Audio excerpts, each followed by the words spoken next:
welcome or welcome back. My name is Yina, and today we are doing another reading vlog. This might be a little dramatic, but it feels like this reading vlog has been years in the making because for today's vlog, I'm going to be rereading two of my old favorites, and I first read these books I don't know, like 7 years ago, like a long time ago. When I first read these books, they became instant favorites, and they're both by the same author. So this author is also one of my all-time favorite authors. I just love their writing, and it has been quite a while since I've read them, and I haven't read them since the first time I read them again, like 7 years ago. You may have been able to guess, but those two books are Circe and The Song of Achilles by the incredible Madeline Miller. Because it's been so long since I first read these books, it is honestly going to feel like a new read for me, especially for Circe. For some reason, I really only remember the broadest strokes of the story. Obviously, if you know the story of Circe in general from Greek mythology, then you would know that she is a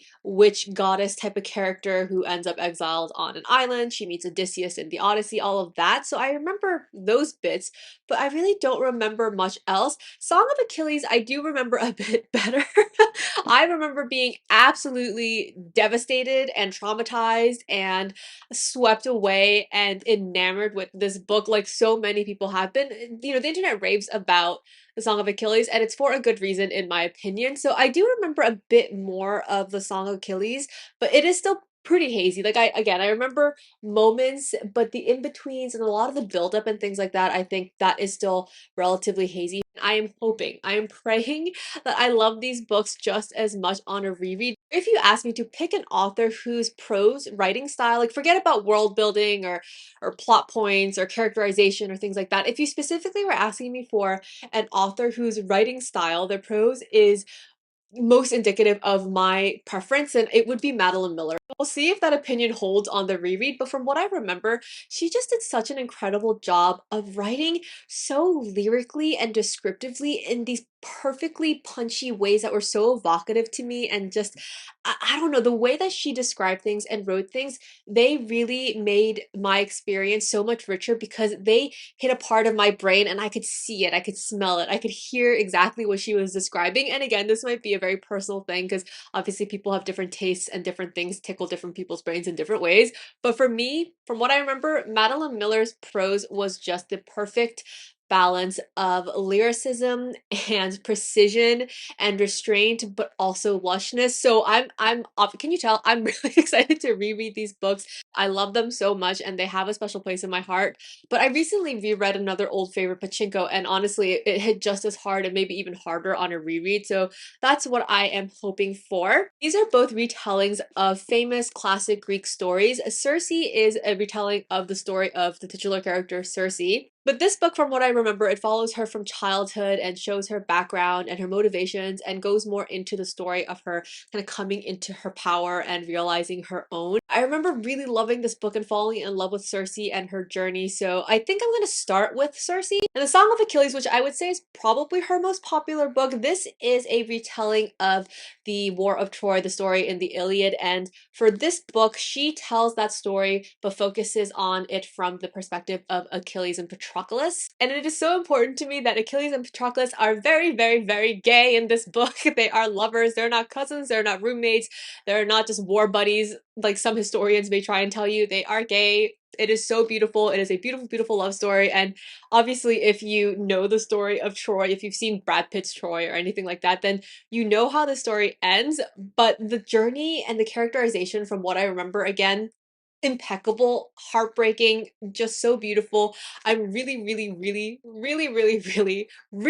hoping that this lives up to the pedestal that I put it on in my memory. I think these rereads are also well timed because if you kept up with any news about Madeline Miller, then you'll know that she announced that she is releasing a new short story, I think in September, and I'm just really looking forward to that. Madeline Miller ended up, well, she's been working on another project which is supposed to be a retelling of Persephone, but during COVID, I mean, COVID's still around, but during the peak of COVID, she got COVID and has been struggling a lot with her health after that, I'm pretty sure.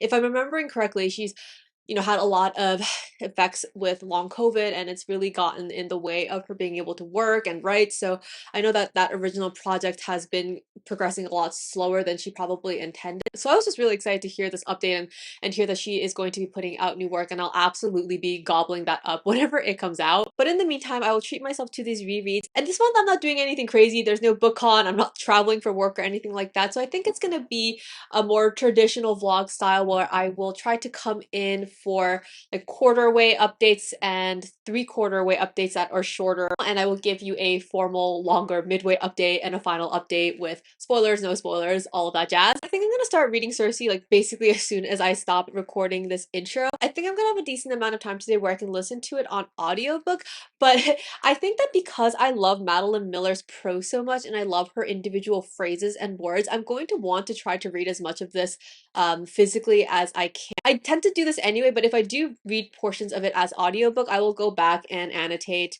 and just read it again with my eyeballs. And I'm actually really excited to see what I annotated the first time around, because if I flip through, I can see things that I've underlined and little notes I've left. So it'll be fun to see if the same stuff resonates with me on a reread. But all right, that's enough rambling. I am going to sign off on this intro, and I will come back after I have read about a quarter of Circe. It is literally the same day. I filmed the intro earlier today, and I have been blasting through Circe. I managed to get through basically the first quarter of this book already. I'm on chapter 10, and I don't know what I was worrying about, thinking what if I don't love this book as much on a reread. I am just falling in love with Circe all over again, and I am once again just mesmerized by Madeline Miller's wordcraft. She is such a magician. She is a witch goddess with words. I adore her. I'm on chapter 10. I just started chapter 10, and where I'm at in the book right now is probably where the story is going to pick up. I think when I've seen people criticize Circe or have certain notes for it, one of the things that they say is that it's a really slow start, or that they didn't feel like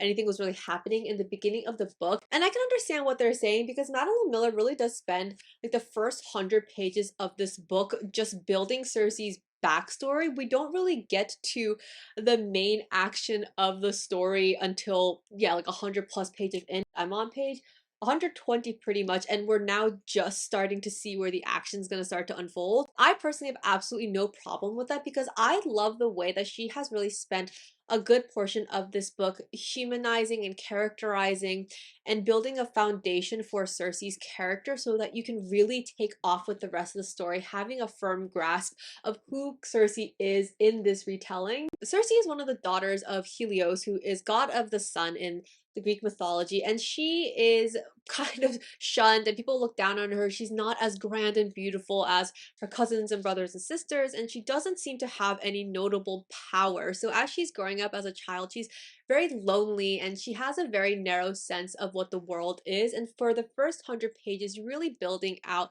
that aspect of Circe, her loneliness, her lack of power, her search for identity among all of these gods and creatures.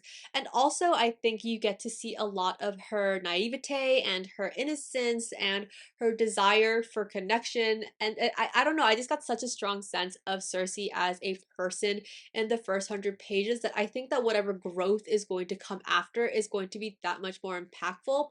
So I understand why people think that the beginning of this book is slow and not much happens, but I personally really appreciate how much care Madeline Miller put into the foundation, the beginning of this book, because she could have very easily just jumped into the main points of Circe's mythology and just done a fun retelling where we get a bit of a feminist twist or something. But I think that, she took a lot of care to make Circe a person that was believable and grounded. I personally think that it's really effective so far. I love all the mentions of other figures from Greek mythology. I'd forgotten pretty much all of this book, so I feel like I'm reading a new book, and it's very fun to see people pop up, and I still can't really remember how their stories are integrated later in the book. But we have characters like Daedalus, we have Minos. I'm pretty sure that we see the Minotaur at some point in this book. I don't know if that's this book or another Greek retelling. I'm gonna read you something from literally the second page, and it's just a description of the god, so I'm not gonna put this in a spoiler section, but I just love the way she describes things. On its banks grew grass and soft gray flowers, and also the unnumbered children of Oceanos, naiads and nymphs and river gods. Otter sleek, laughing, their faces bright against the dusky air, they passed golden goblets among themselves and wrestled, playing games of love. In the midst, outshining all that lily beauty, sat my mother. Do you know what I mean? The descriptions are just so beautiful. Something like otter sleek, I can immediately see what she's saying. I can feel it. I can hear the laughter of these naiads. I'm also just so taken by even little descriptions that she adds in the middle of sentences that don't necessarily take up a lot of space, but for some reason just work well for me. For example, but my father did not mind his daughters, who were sweet-tempered and golden as the first press of olives. I love that, golden as the first press of olives. This is her describing her brother. His skin was warm in my arms as a sun-hot stone and soft as petal velvet. There had never been a sweeter child. He smelled like honey and just kindled flames. He ate from my fingers and did not flinch at my frail voice. He only wanted to sleep curled against my neck while I told him stories. Every moment he was with me, I felt a rushing in my throat, which was my love for him, so great sometimes I could not speak. I'm having so much fun reading this because, again, I don't know if you're going to be able to see this, but I have so many annotations. These are all from the first time that I read the book, and I'm really enjoying going back and seeing what I thought about certain things the first time, and more or less I feel pretty similarly, but it's funny. A lot of these are very silly annotations. They're not intellectual or cerebral at all, so it's fun. One thing that I saw that I noted the first time that I'd read this that I had the exact same reaction to on my reread is the description of Circe's exile. Circe at some point is exiled to an island, and she's describing her exile and the house she has to live in, and I'm just like, damn, can I get exiled too? She's describing this beautiful house that never gets dirty, that never runs out of fresh delicious food, where the dishes clean themselves and there's just animals and beautiful plants around. I'm just like, can I please also be sent here? Certainly the house itself was no punishment. The windowsills were white marble, the shutters scrolled ashwood. In the kitchen I ran my thumb across the knives, bronze and iron, but also nacre shell and obsidian. I found bowls of quartz crystal and wrought silver. Though the rooms were deserted, there was no speck of dust, and I would learn that none could cross the marble threshold. However I tracked upon it, the floor was always clean, the tables gleaming. The ashes vanished from the fireplace, the dishes washed themselves, and the firewood regrew overnight. In the pantry, there were jars of oil and wine, bowls of cheese and barley grain, always fresh and full. And honestly, at this point, it seems like Circe is really starting to thrive being exiled to this island and coming into her own and starting to learn about her own powers and her own witchcraft and her abilities. So I'm definitely looking forward to seeing her grow into her own even more. This is just a quarterway update, so I'm not going to get into too much. I'll definitely give you more of my thoughts and more of a spoiler, no spoiler section when I get to the midway update, which honestly might be pretty soon, even though I am trying to pace myself. Long story short, I am having the time of my life with this reread. It is so much fun because, as I said, I've pretty much forgotten all of this book, so it is just a joy to get reintroduced to Madeline Miller's writing and to Circe and to this expertly laid out story, and it's making me that much more excited to get to Song of Achilles. So I'm going to keep on reading this, and once I get to about the halfway point, I will come back and give you more of my thoughts.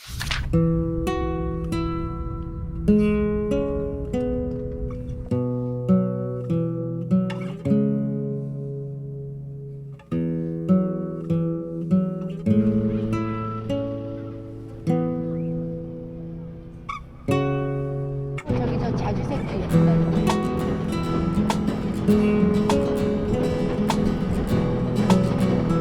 엄마. 아, 저렇게 몽골이진 걸 따야 되겠구나. 쟤처럼. 몽골이진 거가 많이 딴데. 수전이 춤을 처음 거야.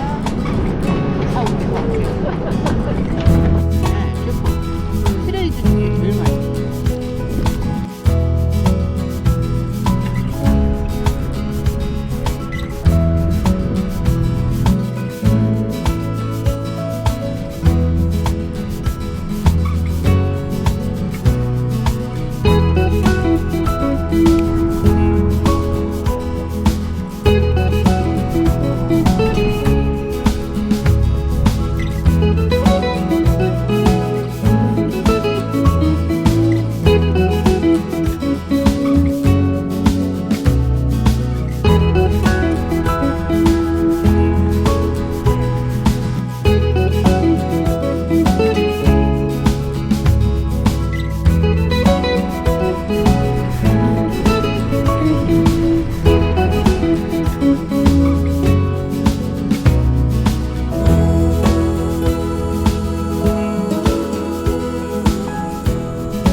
너무 이뻐 우리 꽃.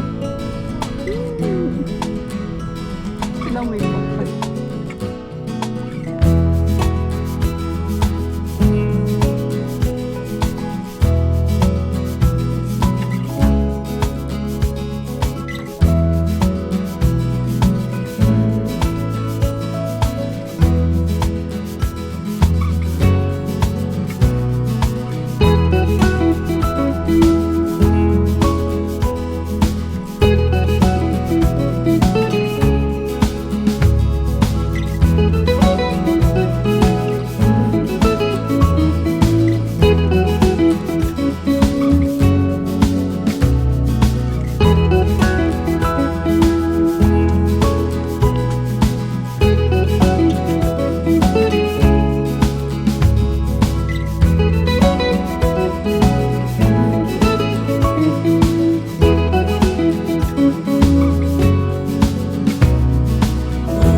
Alright, so I am now about halfway through Circe, so I wanted to pop back on here and give you my halfway update.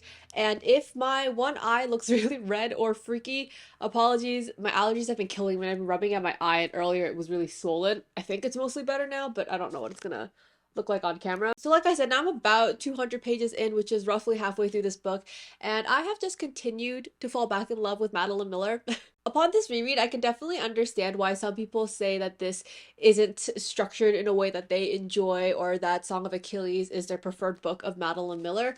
But I'll get into that in a little bit. This book is told in first person point of view. It's narrated by Circe, and we start off with her birth. She talks about the backstory of her father, Helios, who is god of the sun, and her mother, who is a lesser naiad who ends up marrying Helios and having Circe and her siblings. When Circe is a child, even though she is immortal and she is a goddess, she doesn't have any obvious powers, and she has a hard time feeling a sense of community or belonging or really settling into any real discernible identity when she's living amongst these larger than life gods who are so colorful and beautiful and powerful. Towards the beginning of the book, even though Circe is already hundreds upon hundreds upon hundreds of years old, she is honestly really naive. She doesn't know much about the nature of mortals, and she doesn't really seem to be very wise about the fickleness of men, whether those are gods or humans. Through a series of events which involve Circe's first real heartbreak, romantic heartbreak, she ends up discovering her latent power, which is the power of witchcraft. And for her, her particular specialty is the power of transformation. And if you know anything about the tale of Circe and Odysseus and their interaction, then you know what that transformation power means. Both Zeus representing the Olympian gods and Helios representing the Titans, they are afraid of witchcraft because this power is something that is not theirs and it has the potential to harm them. So the gods are afraid of Circe, and they end up banishing her to the island where she is sent to be exiled for the rest of her life. While on this island, Circe honestly has what seems like an incredible life. She befriends wildlife, she has a lion familiar, she has this self-cleaning house that is always stocked with delicious and fresh food, and she is able to spend time there honing her craft, coming into her power as a witch, and really finding out what she can do when she has the time and space to dedicate to her own power. And it is after she is sent to this island that she ends up crossing paths and interacting with a bunch of different figures from Greek mythology. And this is where I say that I understand why some people don't really understand the plot of the story or don't really feel like they enjoyed the structure of it, because instead of there being a very obvious through line plot where it's, you know, this is the adventure or this is the goal or this is the big fantasy quest, it's really just Circe interacting with different figures from mythology. And so she'll meet let's say Daedalus, and she meets the Minotaur and she's interacting with them, and then that story is sort of over and it concludes, and then she meets another famous figure, she meets Odysseus, and she has an interaction with him, and then it kind of just moves on from figure to figure. And while there definitely is the overarching development of Circe's power and her character and her coming into her own, the plot can feel sort of episodic, and I that's what I mean by I understand why people might not love that. But I personally, I'm a huge nerd and I definitely had my phase back in high school or college where I really loved learning about Greek mythology. I was really into learning about the gods and the titans and all the different figures and heroes. So for me, being able to see Circe interact with these different people and to recognize their stories and see how Madeline Miller does such an incredible job of once again humanizing these characters, these bigger than life characters, is for me incredible. I love it. At the point where I'm at in the book, Circe has met all of the characters that they list on the back of the book. She's met the Minotaur, she has met Daedalus and his son Icarus, she's met Medea, and she's actually just now met Odysseus. We'll do a spoiler section from here on out where I'm going to talk about some of the specifics of the characters that she meets and interacts with. But if you're someone who knows about Greek mythology at all or has heard any of these stories, then this probably is more or less spoiler free, but I will mark this as a spoiler section just in case. I mentioned that the overarching thread that is connecting everything for me is the development of Circe's character, and we are where I'm at I think a pretty pivotal point, because up until now we've watched Circe grow from this very naive and sweet and confused and lonely child. Again, she's hundreds and hundreds of years old at the beginning of the story, but childlike figure in her character. She experiences this first heartbreak that's sort of the catalyst for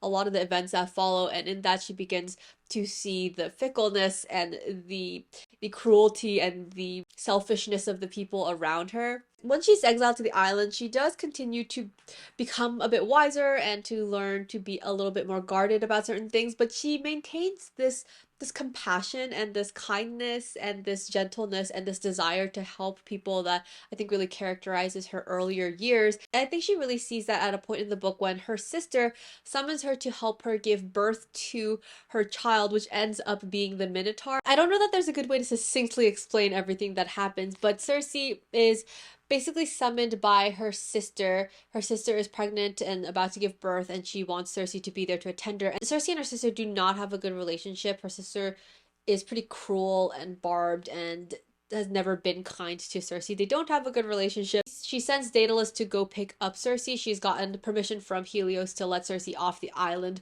just for this one errand. If you've never heard of the story of Daedalus and Icarus before, Daedalus is this very famous, incredible inventor who was known in Greek mythology to be the greatest inventor amongst men, even greater than some of the gods. But it is through this mission that he has to come get Circe for her sister that the two of them meet, and I just love the relationship that Madeline Miller writes with the two of them. Daedalus is basically trapped as a sort of trophy for Circe's sister and her husband because he is so intelligent and so creative and able to build these things. They keep him in their palace and more or less threaten his son if he doesn't do what they want and doesn't create the things that they ask of him. I think one of the most famous lines from this book actually comes from Circe's interaction with Daedalus. While Circe is there, the two of them form this connection and end up having this short but really meaningful romantic relationship. Daedalus and Circe seem to recognize something in each other and see some of themselves in the other person, and after Circe leaves, some years later, she hears from the god Hermes about what happened to Daedalus and what happened to Icarus, and I'm going to read you a passage from the end of that chapter, which again, this is, I think, probably the most popular and most quoted passage or line from this book. Daedalus did not long outlive his son. His limbs turned gray and nerveless, and all his strength was transmuted into smoke. I had no right to claim him, I knew it. But in a solitary life, there are rare moments when another soul dips near yours, as stars once a year brush the earth. Such a constellation was he to me. It's those last two lines. But in a solitary life, there are rare moments when another soul dips near yours, as stars once a year brush the earth.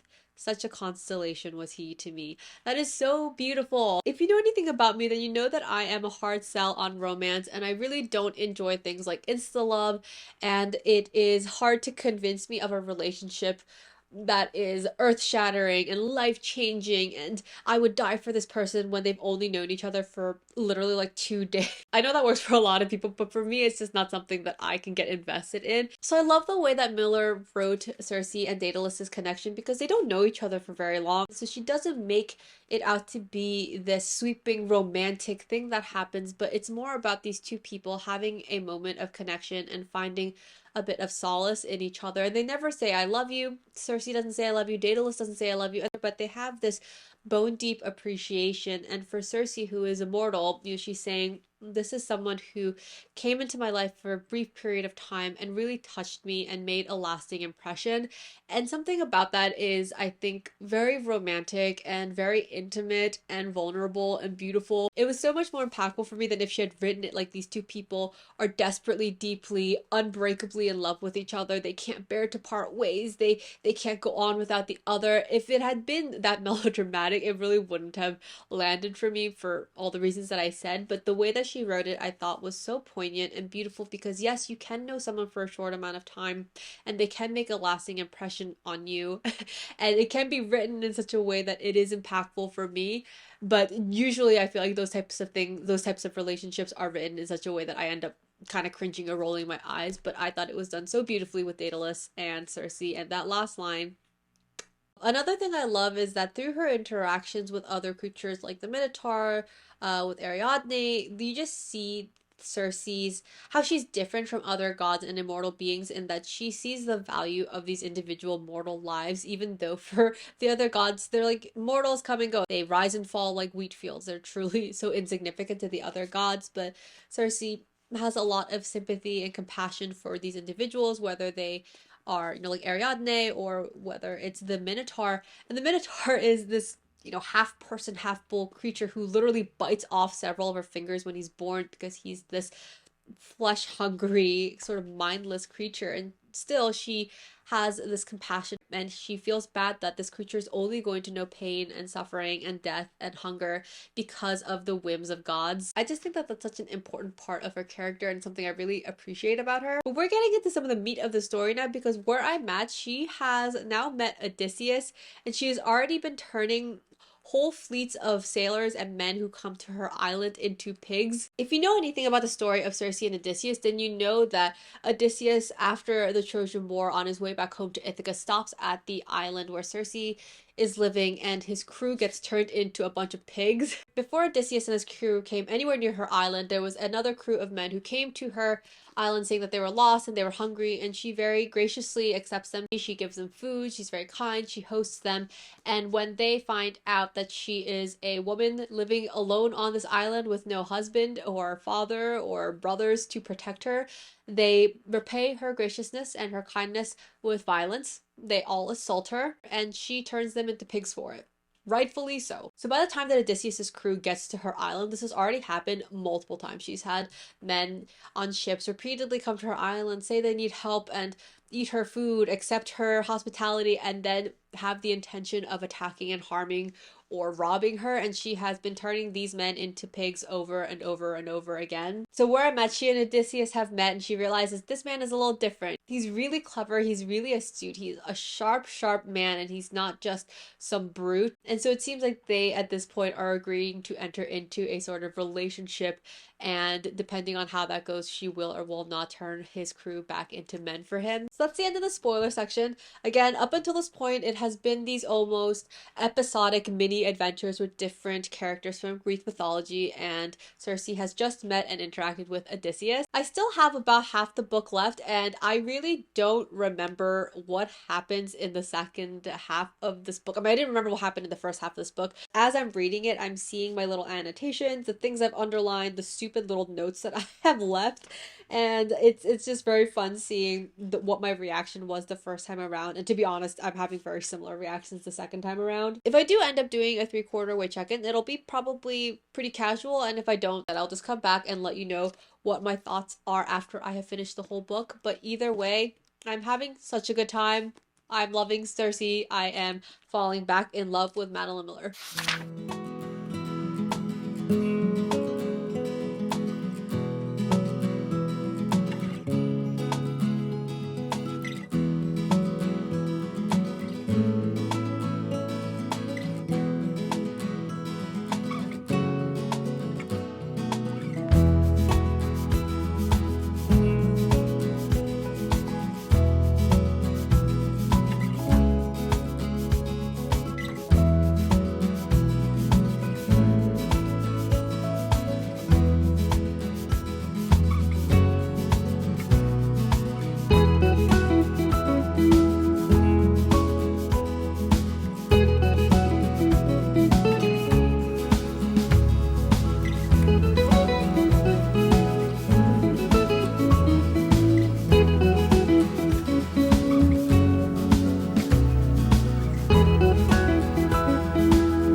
I come before you once again, and this time I have finished my reread of Circe by Madeline Miller. I'm so very happy to say that rereading this book, I fell in love all over again with Madeline Miller's prose, her craft, her ability to create characters. I mentioned being a little nervous because of the two books, Song of Achilles and Circe. This was the one that I remembered less of. I just remembered having positive feelings about it, but because I couldn't quite put my hand or finger on what I had enjoyed about it the first time, I was worried that on a reread I might not enjoy it as much, especially because I feel like I've seen more criticisms of this book than Song of Achilles. But let me try to organize my thoughts and talk to you about what I loved so much about this book. The last time that I came in for my halfway check-in, I was saying that the first half of the book felt very episodic. Having finished the book now, I can definitely say that the second half of the book feels more cohesive. It feels like it has one through line, one plot that it's following instead of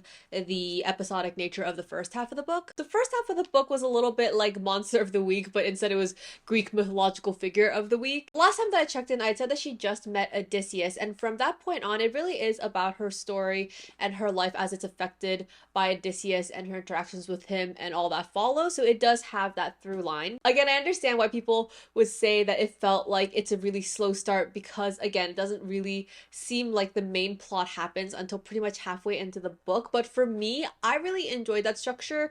I think mostly for two main reasons. Firstly, I loved getting to encounter all of these different figures and seeing how Madeline Miller humanized and characterized them because she is just so good. She's just so skilled at striking to the core of a person, to their essence, to their character, their defining traits in very few skillfully put together words. She describes a character in a few sentences and you just get such a strong sense of who that person is, what they want, what they're motivated by. And I think that if this were written by any other person who weren't as good at that as Madeline Miller is, then the episodic nature of the first half of the book would have felt clunky because I wouldn't have been so pulled in by and invested in each of the characters that we were seeing and seeing how she's taking these bigger than life, these mythological figures, and making them very, very believable and human. Not human necessarily because some of them are gods or titans or whatever, but you know what I mean. In just a little bit, I'll read you some descriptions of characters so you can get an idea of what I'm talking about. But before that, I want to talk about the second reason that I think that the structure of this book really worked for this story. And that is because I think a central theme of this book and Circe's story is about mortality and it's about the passing of time and the fear of death and rising to meet that fear. Because Circe is a goddess, her immortality is such that even these important people, these monumental moments in her life, and people that she cares about and people that she makes connections with, they're really just a blip in her timeline. She's hundreds upon thousands of years old, so even people that she makes these deep connections with, like Daedalus, they're passing moments. You know, they're streaking falling stars that just swoop through her life and are gone just as quickly. Up until Odysseus, and even with meeting him, that's how her interactions are. She meets people, things happen, but then she moves on and she's unchanging and her life seems to be never ending even as people come and go. And that's why I think the sort of mythological figure of the week, episodic structure of the first half of the book really ties into that theme and the way that Circe is feeling about the passing of time and her immortality and the people that just come and go out of her life. It doesn't necessarily feel like there is a through line because she's always just having people come and go. She's having these passing moments, but she seems to just still be in her place as these things are happening, very much because of her mortality, but also because of her exile. It's only after she meets Odysseus and the events that ensue from that meeting that the course of her life and the course of the story and the plot begin to change. And for me, like I said, I thought that was really impactful and really well done. But again, I can see why people might not really be into that. Now, I was talking about the characters earlier, and I just love all the characters in this book, from the gods to the titans to the humans to the monsters, and that is entirely because of Madeline Miller's prose and her skill and her craft and her ability to write these characters. These are famous characters, right? Like Hercules, Zeus. These are people we've heard about, and we already have a sense of who they are in our heads. If you've heard of them, then you probably have an idea of who they are or what they're like. But the way that she writes them and twists their characters and portrays them, I just think it's so well done. She's so masterful at using a few sentences to show you the core of a person. And I'm gonna read you a couple of descriptions of Penelope and of Telemachus. Penelope is Odysseus' wife, and Telemachus is Odysseus' son with Penelope. Now, these descriptions are from the later part of the book, but they're just describing the people, and I don't think that they're really spoilers. So I think that they're safe for you to engage with, even if you don't want to be spoiled for the rest of the book. But if you're worried about it, then just skip ahead a little bit because I'm going to keep them here in the non-spoiler section. These are a couple descriptions of Penelope, and they're spaced apart, so they're not necessarily the same scene or anything like that, but just to give you an idea. I looked at her, as vivid in my doorway as the moon in the autumn sky. Her eyes held mine, gray and steady. It is a common saying that women are delicate creatures, flowers, eggs, anything that can be crushed in a moment's carelessness. If I had ever believed it, I no longer did. With those words, I get such a strong impression of Penelope being someone who is self-assured and contained and intelligent and observant and not at all weak. And she doesn't have to use any of those words in the descriptions for me to get that sense. Now I'm going to read you a couple lines describing Telemachus, who is Odysseus' son. And these are also scattered around. They're not from the same passage or anything, but they're all sentences or passages that I thought gave me a really good idea of who Telemachus is. Telemachus took his blows straight on. He was stiff as a herald, blunt to the point of rudeness. He carried his wounds openly in his hands. The anger stood out plain and clear on his face. There was a sort of innocence to him, I thought. I do not mean this as the poets mean it, a virtue to be broken by the story's end, or else upheld at great cost, nor do I mean that he was foolish or guileless.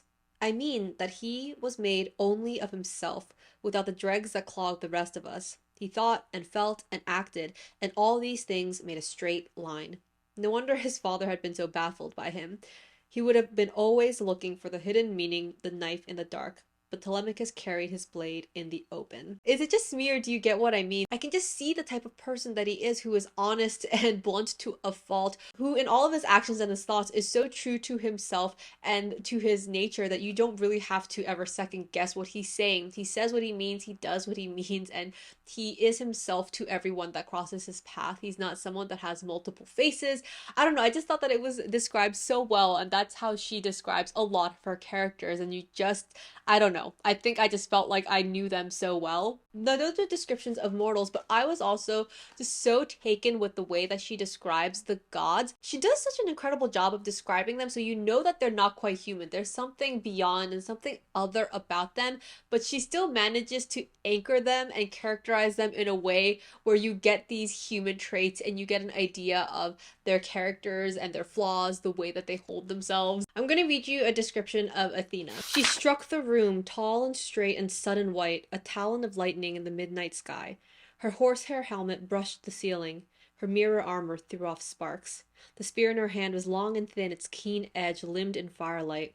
She was burning certainty, and before her all the shuffling and stained dross of the world must shrink away.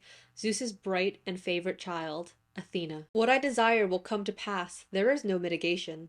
That voice again, like shearing metal. I had stood in the presence of great gods before, my father and grandfather, Hermes, Apollo, yet her gaze pierced me as theirs had not. Odysseus had said once she was like a blade honed to a hair's fineness, so delicate you would not even know you had been cut, while beat by beat your blood was emptying on the floor. That is so good. Even the first line, when she first enters the room, the words that Madeline Miller uses is, she struck the room, tall and straight and sudden white, a talon of lightning in the midnight sky. She struck the room. It's not that she entered the room or she appeared in the room. She struck it. That's how she appears before you, like a bolt of lightning hitting you.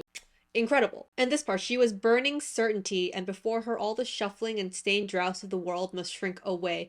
And that not only speaks to how beautiful and magnificent and powerful she is, but also her own perception of herself. The fact that Athena knows herself to be great and powerful, and that she expects the world to lay down before her.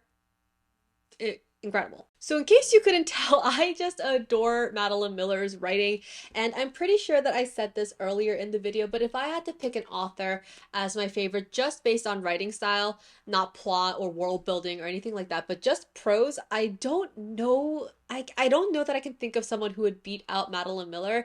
And I was hesitant to say this earlier because, again, it's been so long since I've read her stuff, I wasn't sure if I was going to feel the same, but I do. She's just so intentional with her writing, and it never feels blocky empty or stagnant, even though you know so much thought has gone into it. Her writing is lyrical without being overly decadent.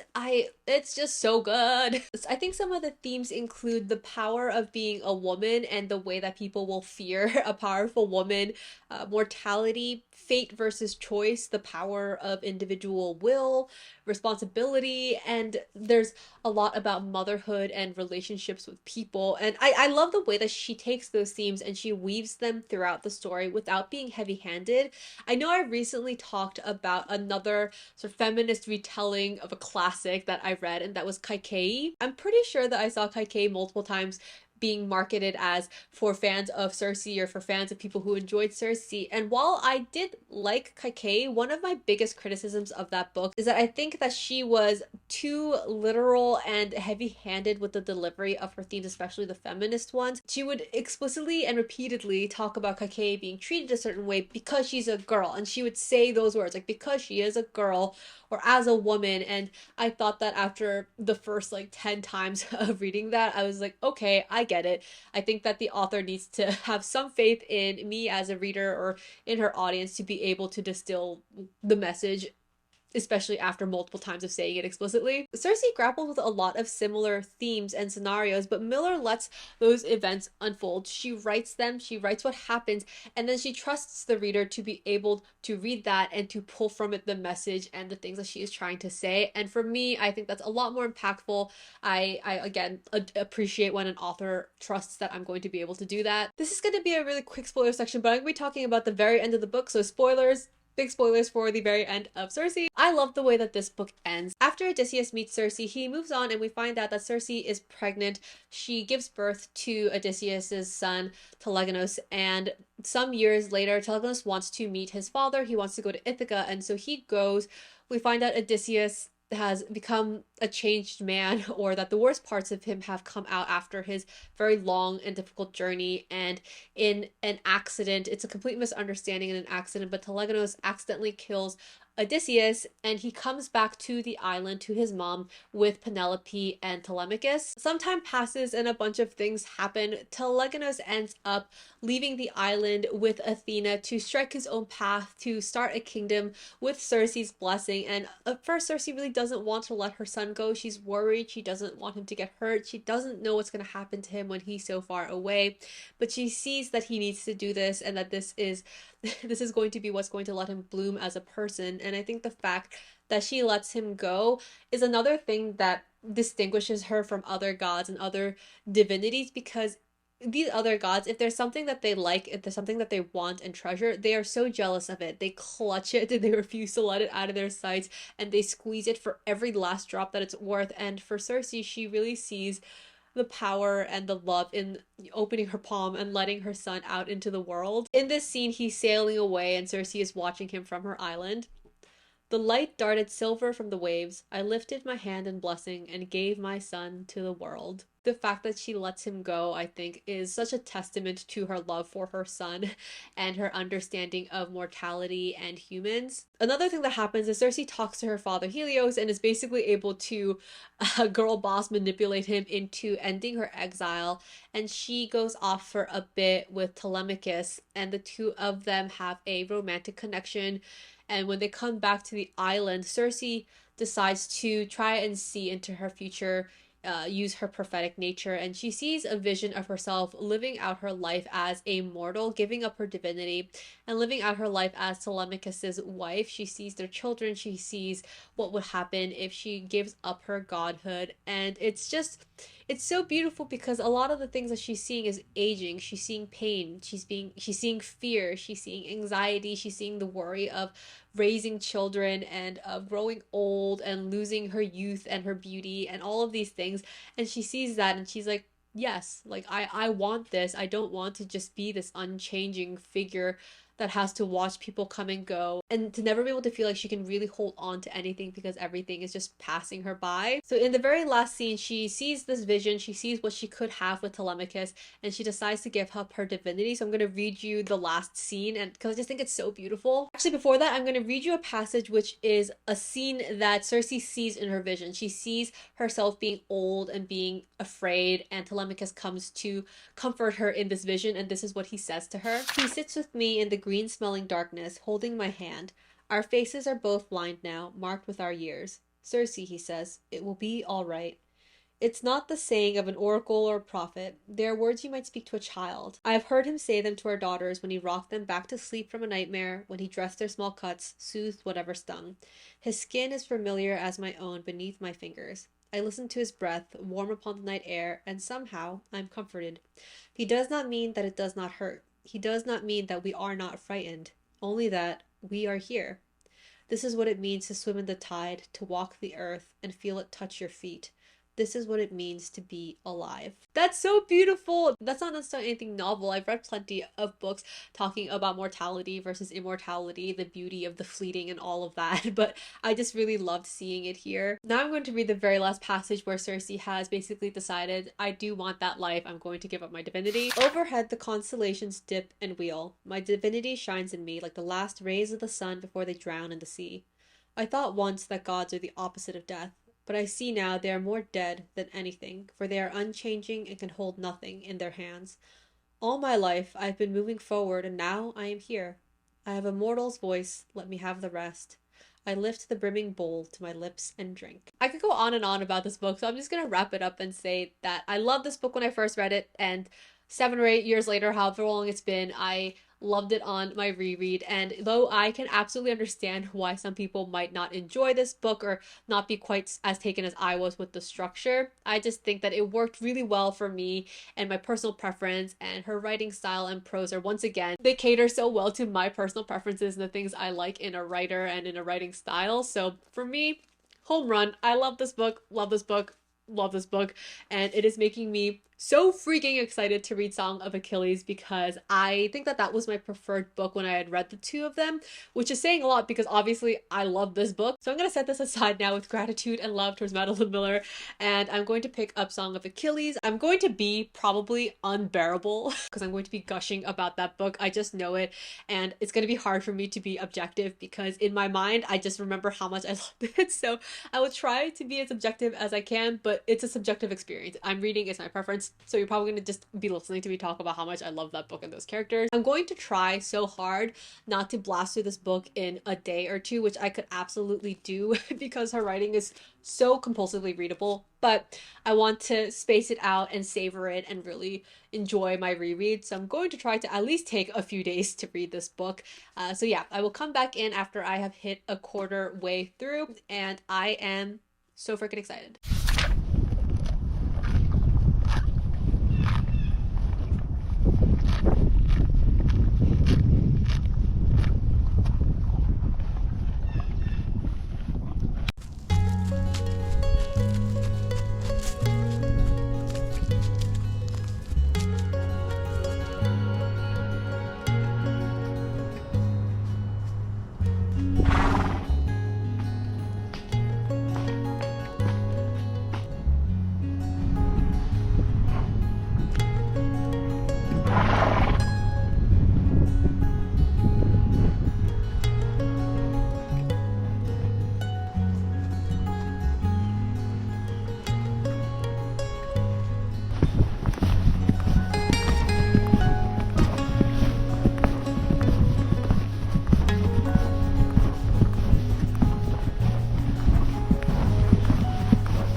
Okay, friends, we are back for the quarter way update. I'm probably just like a scooch over a quarter of the way through this book, and I'm doing my damnedest to try to savor this reread because I could easily stay up all night and just finish this book today, but I don't do rereads very often. I'm someone who does like to wait to reread a book until I've forgotten some, if not most, of the details so it can feel a bit fresh. So honestly, I probably won't reread this book for another few years, so while I have the chance, I'm trying to take it slow and I'm trying to savor it. And I don't think anyone will be surprised when I say that I am already having just the best time rereading this old favorite. Again, I can't remember how much I said about the premise of this book, but this is a retelling of it's a retelling of a portion of the Iliad and the story of Helen and the Trojan War, but this is told with a focus on Achilles and Patroclus. It's told from Patroclus's point of view, and there's 1,000 ways I've heard people pronounce his name. I've heard Patroclus, Patroclus. So I was gonna say Patroclus, and if it's wrong, I'm sorry. This I do know I've said before, but this is a queer love story. This is a love story between Patroclus. This is a love story between Achilles and Patroclus. Do they have a ship name? Is their ship name Patroclus? I have no idea. But this is a queer love story, and not ambiguously so. It's not one of those, they were roommates or they were very close brothers in arms. No, they were lovers. They were gay. This is a love story. They loved each other romantically, okay? But follows them from childhood, from when they're itty-bitty boys all the way through manhood and to the war. And I honestly almost want to stop where I'm at now, because where I'm at in the book, they're at this sweet and warm place in their lives, and they're safe and happy, and they're just at the cusp of manhood. Well, manhood as described in this time and age, they're only like 16 years old, but they're at the cusp of manhood. They're going and transitioning from being these sweet young boys into the men that they're going to become. And I want to keep them safe so badly that I'm just like, if I just stop reading here, I can just pretend nothing else happens. Patroclus and Achilles were princes of different nations, but Patroclus as a child gets exiled and he goes to be raised with Achilles under his father. So Achilles is the son of a goddess and a man, and he is prophesied to be the greatest warrior of all time that anyone has ever seen. And even at the age of 12 and 14, he is so skilled with no one who can really teach him anything at this point, because he's just naturally so gifted in the art of fighting and killing. And when he's 14, Achilles is sent to train with this figure named Chiron, who is also a mythological figure. He is a centaur who's known for being wise and just, and he trained heroes like Hercules and Jason. And so Achilles is sent to train with him, and Patroclus, even though no one sent him an invite, he just follows, and Chiron's like, all right. So Chiron takes both Achilles and Patroclus under his wings, his hooves. He's a centaur, but yeah, he takes both of them and he trains them, and it's just this hazy, lovely, idyllic time. And over the 2 years that they've been on this mountain so far, they start again blooming into manhood and growing in the safety of this mountain, and Chiron teaches them medicine and music and all of these things, and it's just such a beautiful time. And I know that things have to change, but I don't want them to. I'm gonna read you a couple passages that are scenes of them with Chiron, and again, these aren't spoilery. They're very neutral descriptions and don't really give away anything that you, again, can't find on the back. But if you don't want to hear any specific passages or see them on the screen, just skip ahead a little bit. Every evening and every morning we helped with meals, churning the thick goat's milk for yogurt and cheese, gutting the fish.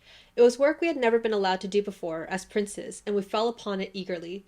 Following Chiron's instructions, we watched in amazement as butter formed before our eyes at the way pheasant eggs sizzled and solidified on fire-warmed rocks. At night we'd lay on the soft grass in front of the cave, and Chiron showed us the constellations, telling us their stories. Andromeda cowering before the sea monster's jaws, and Perseus poised to rescue her, the mortal horse Pegasus aloft on his wings, born from the severed neck of Medusa. He told us too of Hercules, his labors, the madness that took him. The sun sank below Pelion's ridges, and we were happy.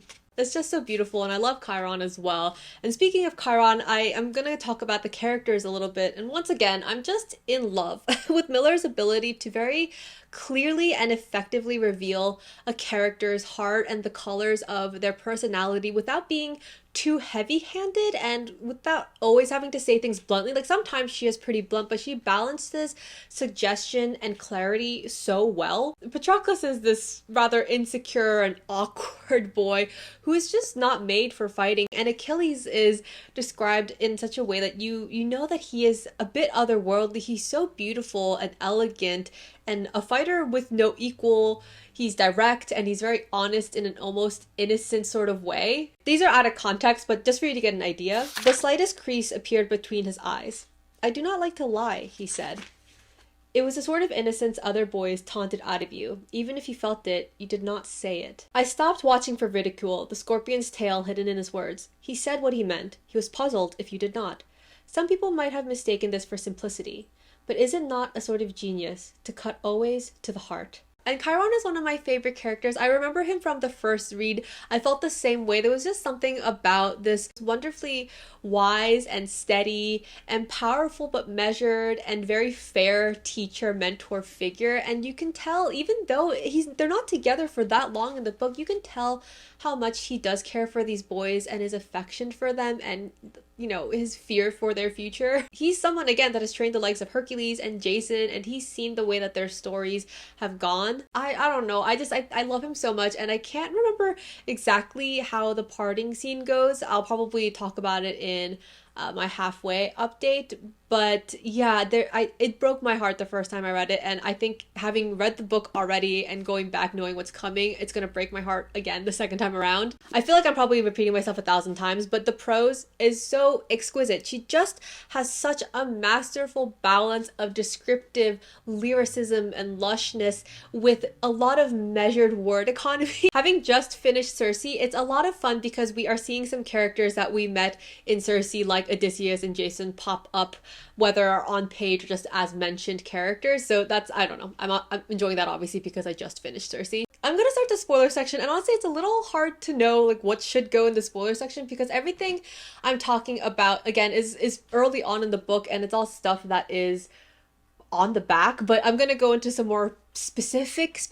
So honestly, if you're not someone who's too bothered by very mild spoilers, then you could probably just watch this part, but I'm gonna make it a spoiler section just in case. One of the things that Madeline Miller has definitely made very clear, even in, again, the first quarter of the book, is Achilles' incredible otherworldly prowess in terms of fighting, right? So he's been sent to train with Chiron, who again trained the likes of Hercules and Jason, like the greatest heroes in Greek mythology, and he's only 14 years old at this point, right?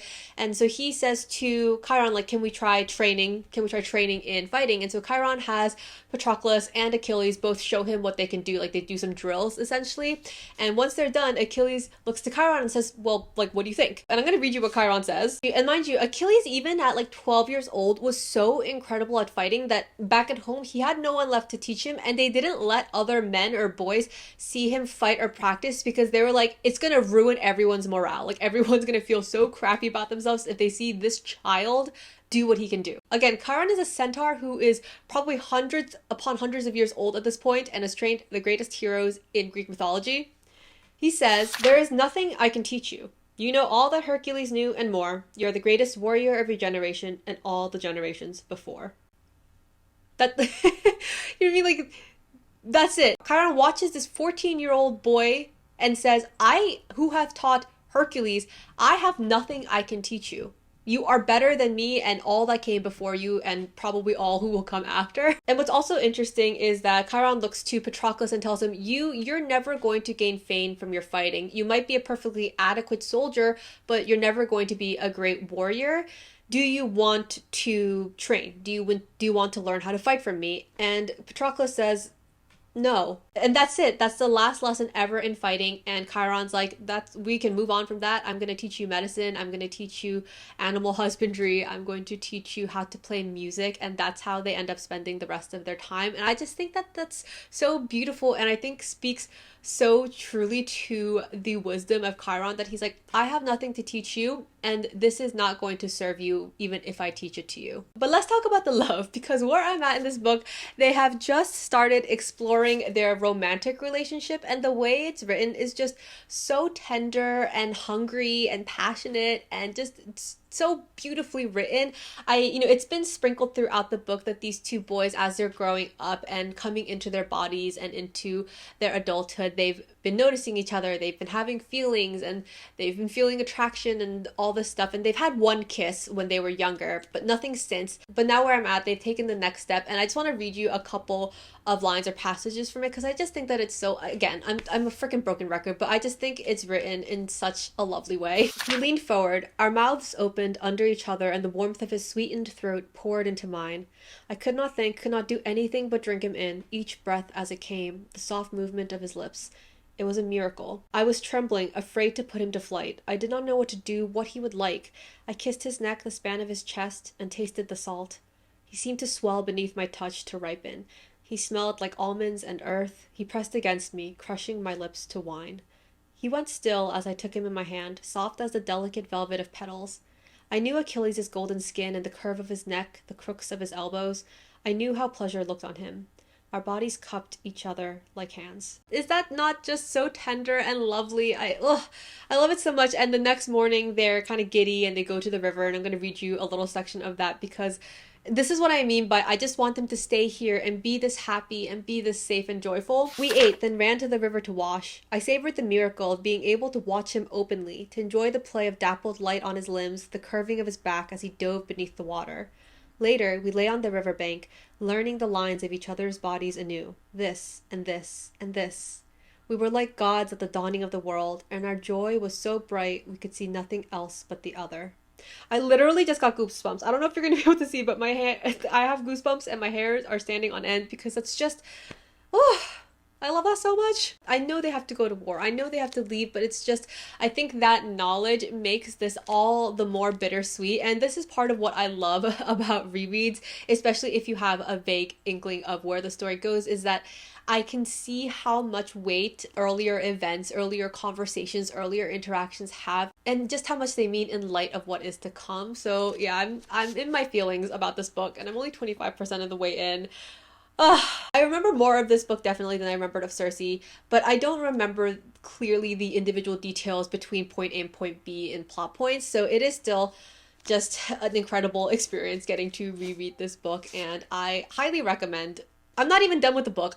This is my quarter way check-in, but I'm highly recommending you pick it up. I don't care. I'm getting ahead of myself, but yeah, I'm going to keep reading this, and I'm going to try to take it slow. I'm going to try to pace myself. But yeah, I'll come back in for the halfway check-in, and we'll see where I'm at with my two beautiful, beautiful boys, who will probably at that point be men.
Oh boy, this freaking book. I'm here for my halfway check-in, and it's actually really funny because the section that I just read, so from like 25% to 50% of this book, is probably my least favorite section of the book as far as my memory serves, but it has one of my favorite quotes. So the second quarter of this book basically covers the period from Patroclus and Achilles leaving Chiron up until they leave for Troy. There's some aspects of this section that I love, and then some aspects of this section that I don't necessarily think work perfectly for me. I'm not really sure how to talk about this without some amount of spoilers, so I'm gonna try to keep it as vague as possible. As I'm pretty sure in my last check-in that I was saying that I was dreading them having to leave the mountain and leave Chiron's mentorship and his protection, and it happened. It happened, and it just breaks my heart so much. I'll leave the specifics about Chiron for the spoiler section, and I'll read a couple of lines, but I will just say for here, for the spoiler-free section, that I would, I think, read an entire book just about Chiron. He's such an interesting character to me, and his relationship with Achilles and Patroclus, especially as Madeline Miller writes it, is just, yeah, it's something that pulls at my heartstrings. One thing about this section of the book that I really enjoyed reading is seeing how Achilles is changing, the way that he sees himself, the way that Patroclus sees him, how that shifts a little as he takes this step into his destiny, into his fate, into the prophecy of his glory as they leave for Troy. The way that, yeah, the way that he just seems to fill that space is very interesting to read, especially again from Patroclus's point of view. I think it's extra impactful reading about it from Patroclus's point of view because he's one of the very few people in Achilles' life who doesn't care about Achilles' glory or what they can get from him in terms of his fighting prowess or anything like that. So, you know, the man's just down bad for Achilles. So watching Patroclus witness Achilles coming into his own in this way is definitely, it comes with mixed feelings. I'm gonna try and keep this part as vague as I can, but there is a part of the plot in this second quarter of the book which is a part of Achilles' mythology. It's part of his story as has been written, and it's part of how he ends up actually getting to Troy. So I understand why it is included, why Miller wrote it into the story, but there's something about the way that it's done, and I can't quite put my finger on it, but it just feels a little awkward to me. I remember even from the first time that I read this book, getting to this portion and getting a little confused. I was like, wait, did I misread something? Or like, how did we get here? I think that there was something about the way it was written for me that confused me a little bit, just like the series of events. And there's also a character that's introduced in this part of the book that I don't know, I really didn't enjoy that character. So all these things together, this is why I said this is probably my least favorite part of the book. Even so, it's still written with very beautiful language, and there are parts of it that I do really love. Like I said, one of my favorite quotes in the book comes from this section. I'm going to read you the line from the book that I said is my favorite, and it's probably, well, it's one of my favorites, and I think it is either the most or one of the most quoted lines in this book. It's very famous. I'm sure if you've been in any of the book spaces where they're talking about Song of Achilles, you've probably seen this quote. So I'm going to read it to you here and not in the spoiler section, but it's not really plot specific or anything like that, so I don't think it's spoilery. This quote basically comes from a section of the plot where someone has tried to conceal Achilles from Patroclus. They didn't think that Patroclus would recognize Achilles if he was disguised in a certain way. Had she really thought I would not know him? I could recognize him by touch alone, by smell. I would know him blind by the way his breaths came and his feet struck the earth. I would know him in death, at the end of the world. What a way to say you love someone. I would know him blind by the way his breaths came and the way his feet struck the earth. I would know him by the sound of his footsteps. I would know him by the way he breathes, even if I were blind at the end of the world. It's just, it's so good. And pretty much right at the halfway point is when they take off and leave for Troy. So obviously, obviously I am very, very, very, very, very scared. But I'm just going to have to hunker down, have my emotional support Lucy in my lap while I'm reading, and we're going to keep moving forward. But before that, I want to do the spoiler section and talk about some specifics of this section. Okay, so let's rewind it all the way back to when Patroclus and Achilles are still with Chiron. So basically, a couple of messengers have been sent from Achilles' father to fetch him and Patroclus because something is happening. Some people have come with some sort of message and they want Achilles to come back for this. And Achilles and Patroclus don't realize what's happening. They don't realize how this is going to basically change the course of their lives. And they tell Chiron, they're like, we have to go back, but we should be back in a couple of days. And it's just like a knife to the chest because obviously I know that they're not going to be coming back, that this is it. And you also get the sense that Chiron, wise as he is, and as many times as he has trained these boys and seen them sent off to war and violence, he also has a sense that this is goodbye. He doesn't say that though, and I'm going to read you the last thing that he says to the boys. We will be back soon, Achilles said again. Chiron's eyes were dark in the slanting afternoon light. I will look for you, he said. I will look for you. I don't know why that just makes my heart hurt so badly because on one hand, if he didn't realize what was happening, if he didn't have an inkling, then how long did he look for them? How long did he wake up and look out over the horizon to see if these two boys were coming back to him? And if he did, as I suspect, have a sense of what was going to happen, just the fact that those are his last words to them. And then I have to imagine later him getting news one way or the other of the war and like what happens, and I'm just, I don't know, man, that F's me up. I don't know. And there's another line from closer to the 50% mark where before Achilles and Patroclus leave for Troy, they receive a gift that Chiron has sent to them, and it's this beautiful spear. So he's handcrafted the spear and sent it to them as a gift. I'm going to read you that portion, and the last line of this paragraph kills me. Finally, last of all, a long spear, ash sapling peeled of bark and polished until it glowed like gray flame. From Chiron, Peleus said, handing it to his son. We bent over it, our fingers trailing its surface as if to catch the centaur's lingering presence. Such a fine gift would have taken weeks of Chiron's deft shaping. He must have begun it almost the day that we left. Did he know, or only guess at Achilles' destiny? As he lay alone in his rose-colored cave, had some glimmer of prophecy come to him? Perhaps he simply assumed, a bitterness of habit, of boy after boy, trained for music and medicine, and unleashed for murder. That last line. Perhaps he simply assumed a bitterness of habit of boy after boy trained for music and medicine and unleashed for murder. I don't know. I just think that Chiron is such an incredible and just intriguing character because he's this centaur, first of all. He's this hundreds of years old immortal centaur, and he has trained hero after hero, teaching them how to play the lyre, how to sing, how to make medicine from wild plants, to how to know which animals are where, and he's then watched them go on to go mad like Hercules, to become murderers, to fight, to kill people, and I don't know, something about that is just oof, so heart-wrenching. So I'm just saying, if anyone has a really good story where Chiron is the protagonist, send it my way because I would love to read it. I don't care if it's fan fiction, I don't care if it's a published book or something. I just think that Chiron is a really cool character, and I love him. I love him. He's probably my favorite secondary character in this book. Alright, now I'm going to talk a little bit about the part that I don't love in this book. I don't know if I've mentioned Achilles' mother yet, but her name is Thetis, and she is a goddess, and she doesn't want Achilles to go to war. And she sort of hates Patroclus. She doesn't think that he's good enough for her son, etc., etc. She's tried to separate them multiple times, and she doesn't want Achilles to go to Troy. She knows about the prophecy, she knows about what will happen if he leaves for Troy, and so she tries to stop him by basically kidnapping him and taking him to this other island and hiding him there as a girl so that all the emissaries and kings who are trying to recruit Achilles can't find him. Patroclus wakes up one day and Achilles has been disappeared by his mother, so he manages to find out where she took him. So he goes to this island, and that's where that quote comes in where he's like, did she think I wasn't gonna recognize him because she dressed him as a girl? Like, obviously I know the love of my life. But while he's there, he finds out that Thetis basically forced Achilles to marry the princess of this island and tricked him into sleeping with her by saying that if he did this, then she would go to Patroclus and tell him how to find Achilles. This is kind of madness, and both Patroclus and I were like, boy, why would you believe her? Like, obviously she's not going to tell Patroclus. She hates him and she doesn't want Achilles to go to Troy. Like, why would she do...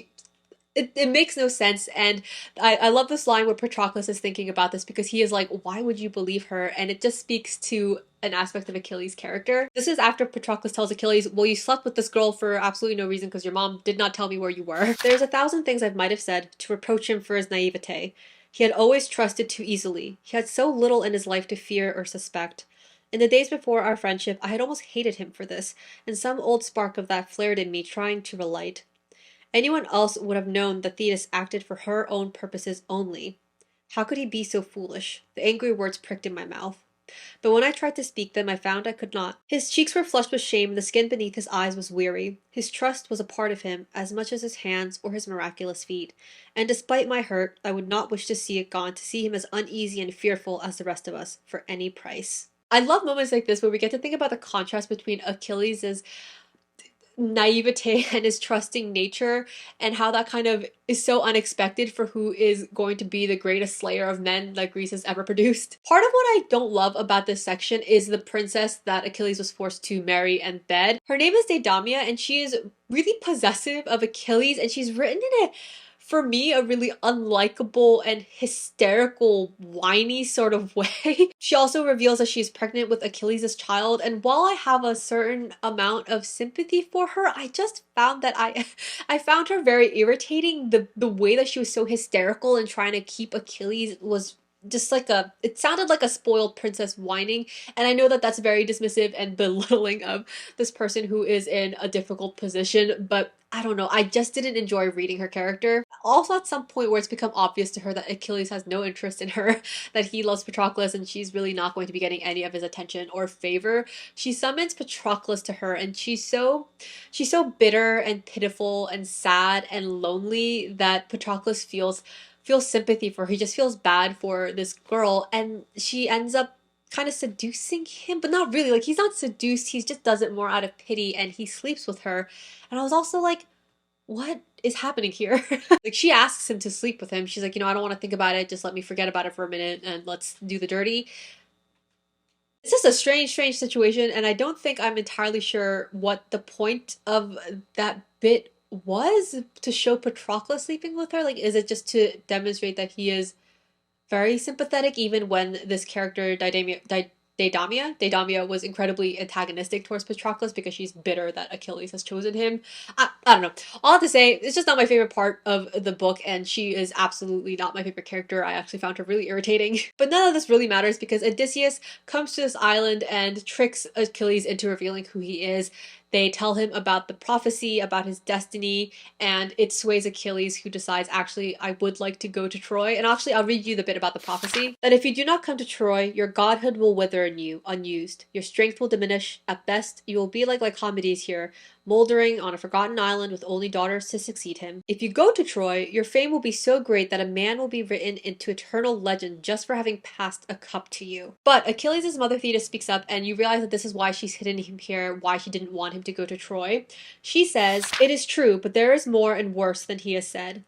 If you go to Troy, you will never return. You will die a young man there." She also reveals a bit more about the prophecy, and that is that Hector, who is a prince of Troy, Hector's death will be first. So Achilles, as long as Hector is alive, Achilles will continue to live because the prophecy is that Hector must die first. She reveals that Hector is the best soldier, second only to Achilles. So basically, Achilles is the only person that can kill Hector, and if Hector is alive, Achilles will live. So Patroclus tells Achilles, don't kill Hector. No matter what you do, if you have to go to Troy, I will go with you. I will be there with you, but don't kill Hector. And if you've read this book, or you know the story, or you've seen the movie, then you will know why. But this is one of my least favorite lines in this entire book, and it just breaks me every time I read it. Well, why should I kill him? He's done nothing to me. I'm not going to say anything else except that, my God, ugh. I think that it is a testament to Madeline Miller's writing and her characters and characterization that even though I don't necessarily enjoy this part of the book as much as the rest of the book, I still find so much that is really strong in this section. The bits of characterization, the lines, the prose, Madeline Miller is just that good. I think that even if it's for a quick update, I will try to come back when I am 3/4 of the way through. It's just, the book isn't that long. It's only like, what is it, like 300, yeah, it's like 360, 370 pages, so it's not a super long book, so I'm probably going to get to 3/4 pretty soon. Honestly, I might do it by like tonight or tomorrow morning, so I'll see if I have enough to say for it to warrant me coming back for another update. But yeah, still loving this book, and I am just dreading what is to come.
I am so sad that this book is going by so quickly, but I am back for my 3/4 way update, and I'm trying to think. I don't know that I have necessarily like a whole lot to say, but watch me say that and I end up rambling for like 20 minutes because I yeah, no, I'm lying. I have plenty to say. So the 3rd quarter of this book covers them leaving for Troy up until I think basically just before the big climax of the story.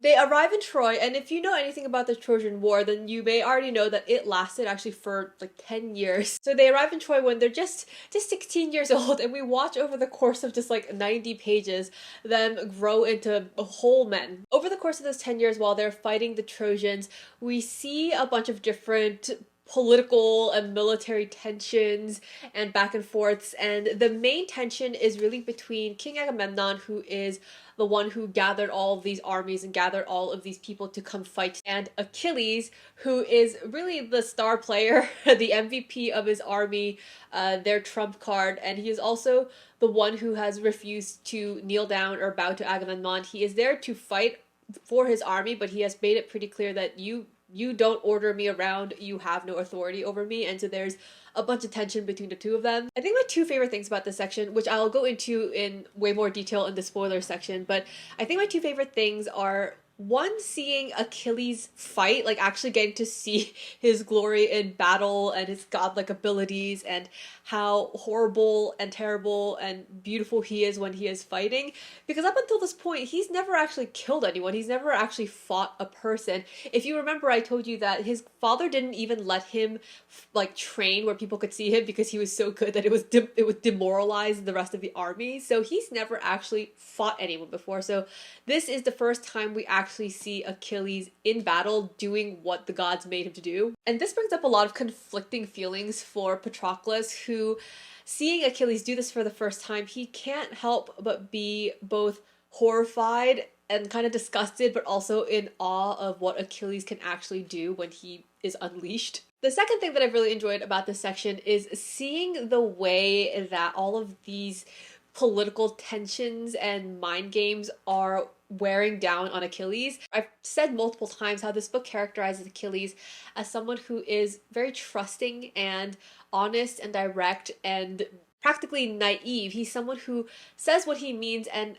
gets confused if the other person doesn't do the same. And so to be among all these men who are definitely saying not exactly what they mean, and they're lying and they're trying to maneuver politically, this is wearing down on him and changing him in ways that I think are very interesting to read about. There's a third thing actually that is really important in this section. That is that we get an update on the prophecy about Achilles and his death, his foretold death in Troy. And again, I won't say any specifics. I'll save that for the spoilers, but those 3 things have probably been my favorite parts of this part of the book. I do want to talk about those things in more detail though, so skip ahead if you don't want those spoilers and if you don't want to hear me read some sections from this part of the book. Alright, Achilles fighting is a thing to behold, and obviously I'm not seeing it with my eyeballs, but the way that Madeline Miller writes Achilles when he has a sword or a spear in his hand it's so good. This is when their boats are first approaching Troy. They haven't even made it to the beach yet. The distance is such that someone with a bow and arrow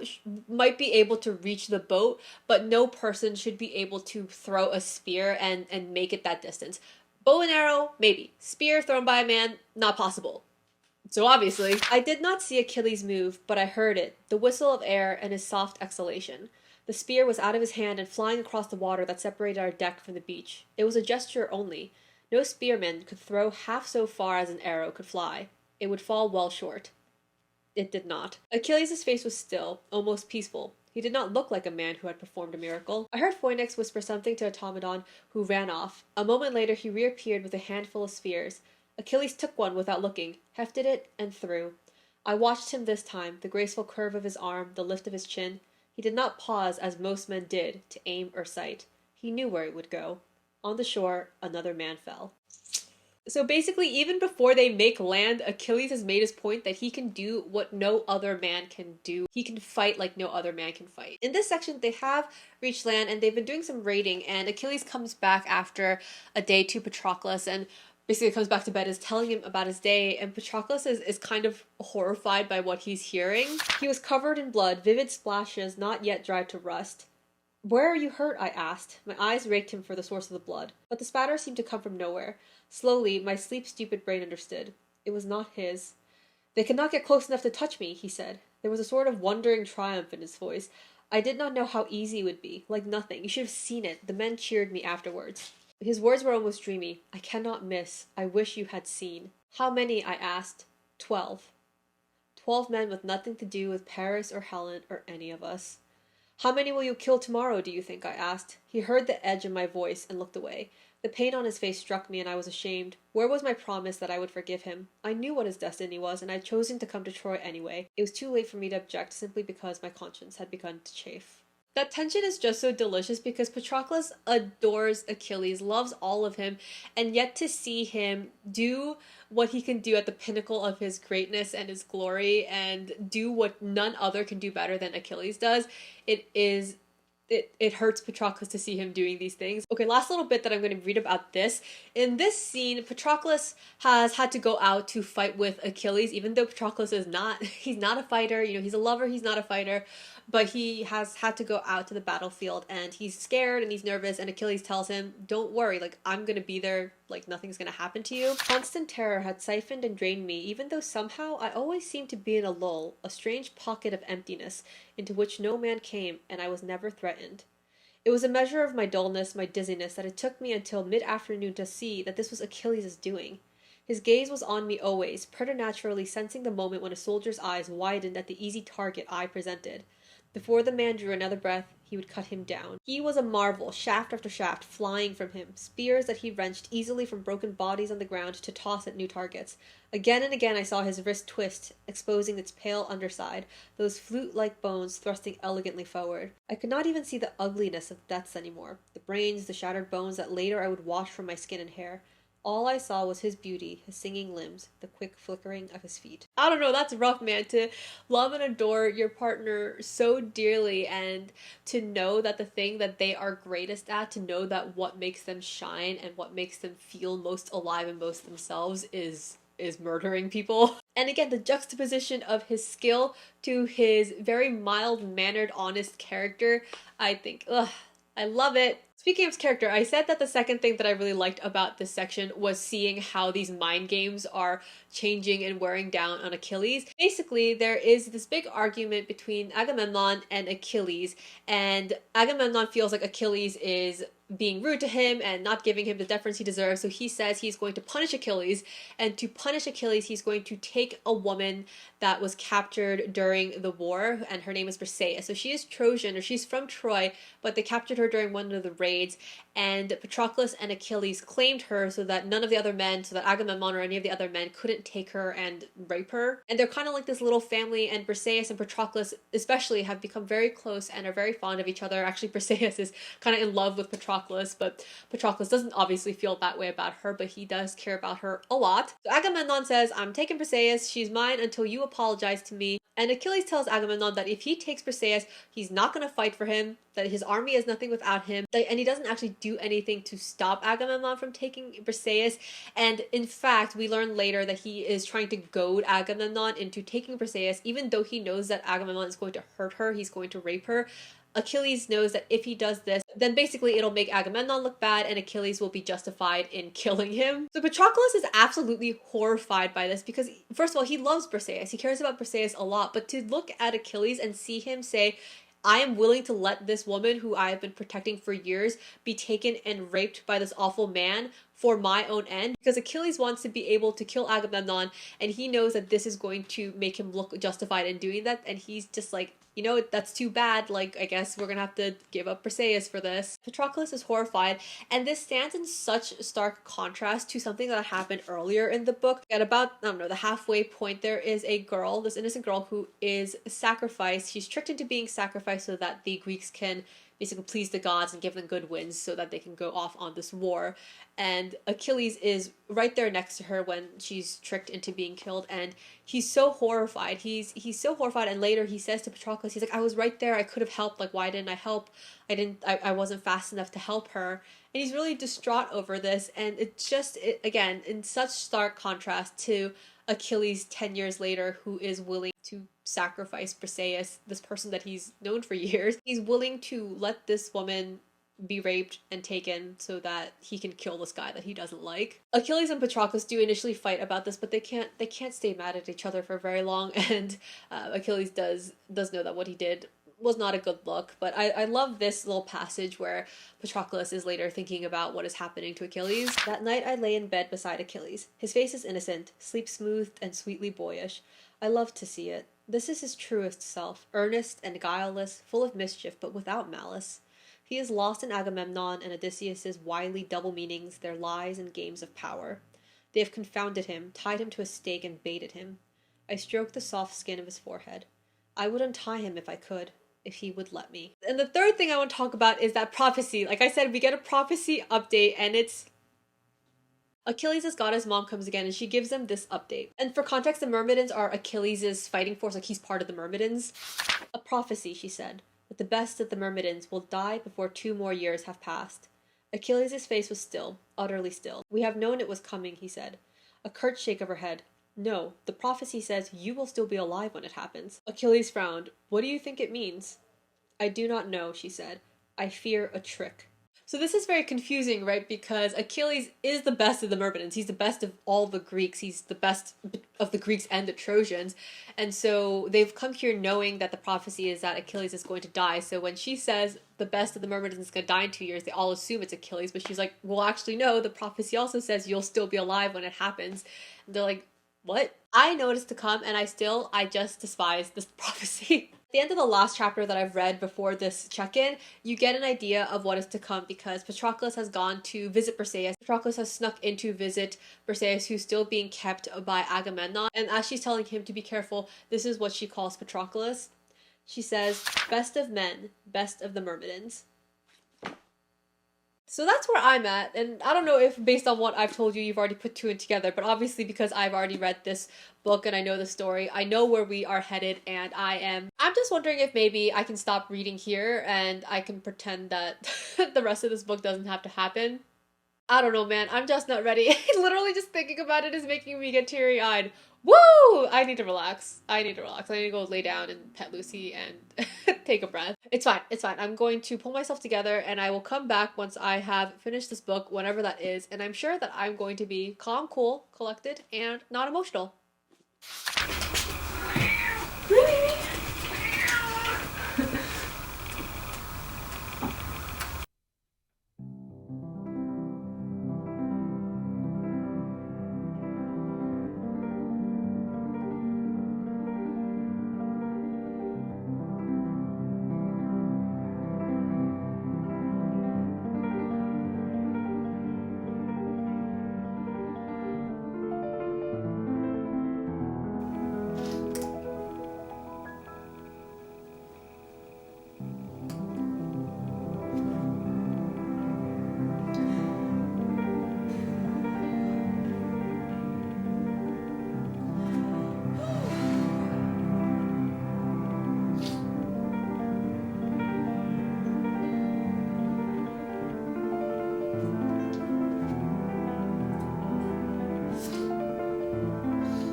Okay, so I actually wasn't planning on filming this final wrap-up review, whatever, today. I finished the book and I have somewhere to be in like 30 minutes, so I have to go get ready, but I wanted to give you my raw, recent emotional reaction to finishing my reread of the Song of Achilles.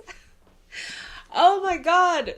Oh my god, alright, I gotta pull myself together. I like just did my makeup so I could film this and like run out the door, but okay, whoo. Alright, I'm calm. No, I'm not calm at all. Alright, I'm gonna get it together.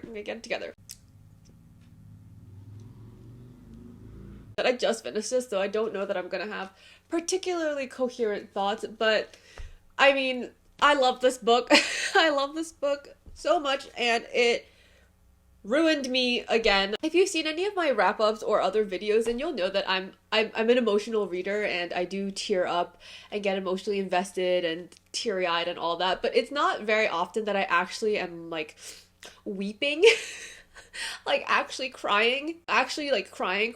And this book, it's gonna be nearly impossible for me to go over a lot of this without spoilers, so I'm gonna try and give some spoiler-free thoughts and just say, I wish that I could read this book without any prior knowledge of Achilles or, the Trojan War or anything like that. Because even when I read this book the first time, like 7 years ago or however long it was, I read it having already seen the movie Troy, and I knew about the Iliad. I'd read so I knew the story and I knew where it was going. So I just wonder what the reading experience of this story is like if you have absolutely no context or if you just like don't actually know what's going to happen. Because yeah, even the first time that I read this book, I knew the plot generally, and obviously this time around I also knew, and it was still such an emotional blow. Woo! So I just wonder what it's like to read this book as someone who has no idea. So if you are someone who has read this book and you read it without the context of the story or like the myth, I'm just curious if it hits the same, because I do wonder what it is about this love story and the way that this story is written and plays out that hits me so hard, because I have I've written nothing. I have read other fantasy stories or love stories where there is this type of heart-wrenching, heartbreaking, poignant love, and it doesn't necessarily hit the same. I don't know if it's just Madeline Miller's writing and her characterization. I don't know if it's the fact that I already kind of know what the story is. I don't know. I need a psychological evaluation and analysis of why this book ruins people around the world, but me specifically. It's hard to say a lot, again, without spoilers, but I will say that for me, one of the most effective parts of this book, or aspects of this book, is the fact that there is so much foreshadowing. There's also a lot of callbacks to things that were established early on in the book, or things that you are experiencing through Patroclus's eyes as something that seems like it will always be such, or just seems very natural and seems like this is the truth, and things change, or there's callbacks, like I said, and again, it's hard to articulate without spoiling things. But I just think that this book is so masterfully done and so intentional, whether it's the characterization, whether it's the foreshadowing, whether it's the building of tension or callbacks. Madeline Miller wrote this book with so much care and love, and you can really tell.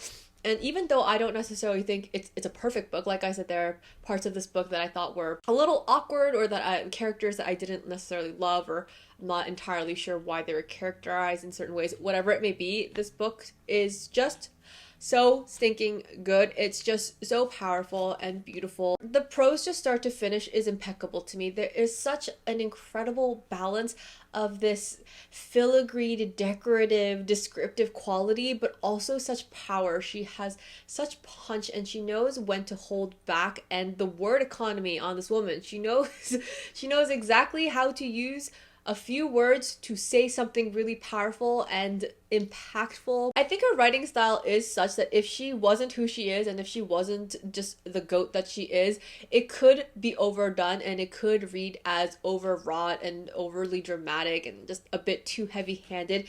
It could easily cross that line, I feel, but she never does, in my opinion. Other people might disagree, obviously, but in my opinion, she never crosses the line into being overly dramatic. And of course, there are parts of this book where the writing is dramatic. It's very emotional. It's very emotive, and that's intentional. But that's what I mean, is that she knows when to lay it on, and she knows when to back off a bit, and it's not always so decorative and pretty and lyrical. I'm just going on and using too many words to say that she is a master at her craft. I also appreciate so much that she is willing to show, not tell.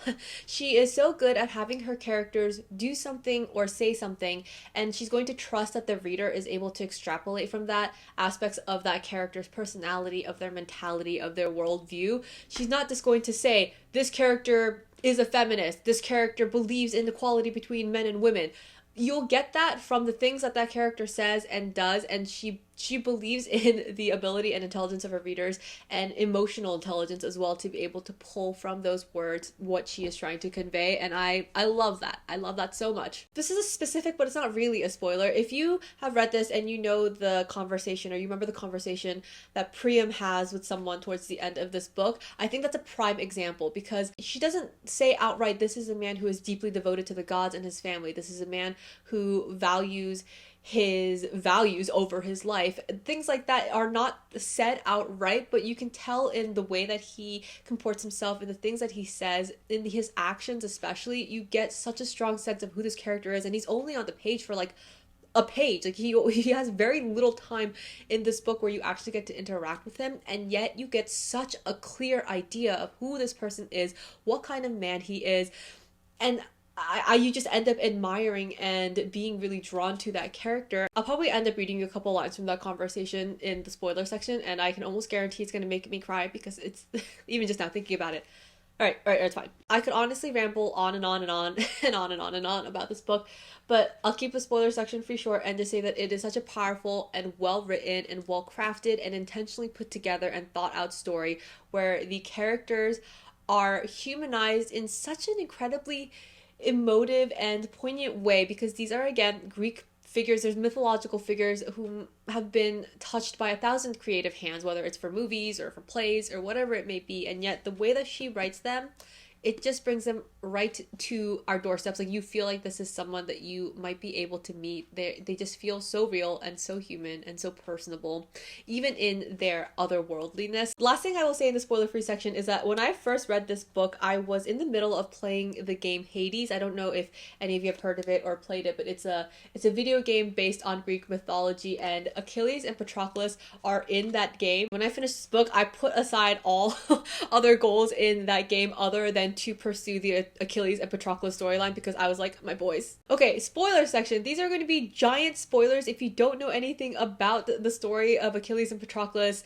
If you have an idea of how the story goes, then this isn't really going to be a spoiler for you, but for all of you who don't know, huge spoilers, so jump ahead if you don't want the spoilers. So towards the end of the last section, I said that Achilles and Agamemnon were at odds with each other. They had come head to head, and Agamemnon had taken Briseis from Achilles and Patroclus, and Achilles said, I'm not going to fight for you anymore until you basically come and beg me and admit that you were wrong and all this stuff, and restore my honor before the eyes of the entire army. Achilles was like, I'm not going to fight for you anymore. In this section, Patroclus is really torn because on one hand, he understands where Achilles is coming from, but because of Achilles' refusal to fight, he's seeing two things happen. He's seeing the Greek men that they have fought beside and befriended and laughed with, and men that he has helped heal over the last 10 years. He's watching them get slaughtered by the Trojans, and also he is seeing how much Achilles' reputation and his legacy and the men's opinion of Achilles, how much that is suffering because of his refusal to fight. They're feeling like this man is letting us die and get slaughtered for his pride. So Patroclus is really torn up about this because, again, he is such a kind and compassionate person who doesn't want to see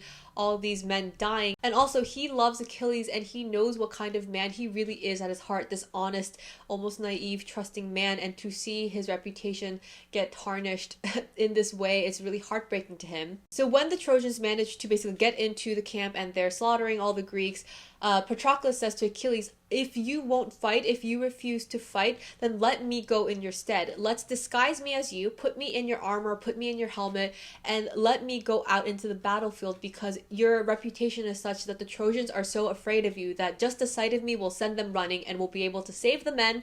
You won't have to actually bow down to Agamemnon. You'll have tricked him, and the men will again be grateful to you, and you'll have your reputation back. People will love you again. So in Patroclus' mind, this is a win-win, right? Like, he's like, all right, Achilles doesn't actually have to go fight, and he doesn't have to say that he gave in to Agamemnon, but I can also go out there, and by disguising myself as Achilles, I can scare the Trojans away, and I can save the men, and I can save Achilles' reputation. And Achilles is unsure at first, but he does decide to let Patroclus go out there. He puts his armor on Patroclus, he straps him in himself, and he sends him out in a chariot to do this thing.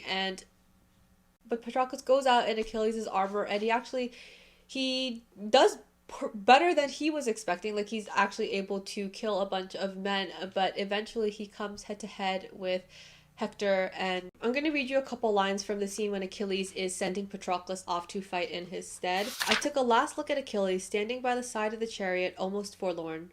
I reached for his hand and he gripped it. Be careful, he said. I will. There is more to say, but for once we did not say it. There would be other times for speaking, tonight and tomorrow and all the days after that. He let go of my hand.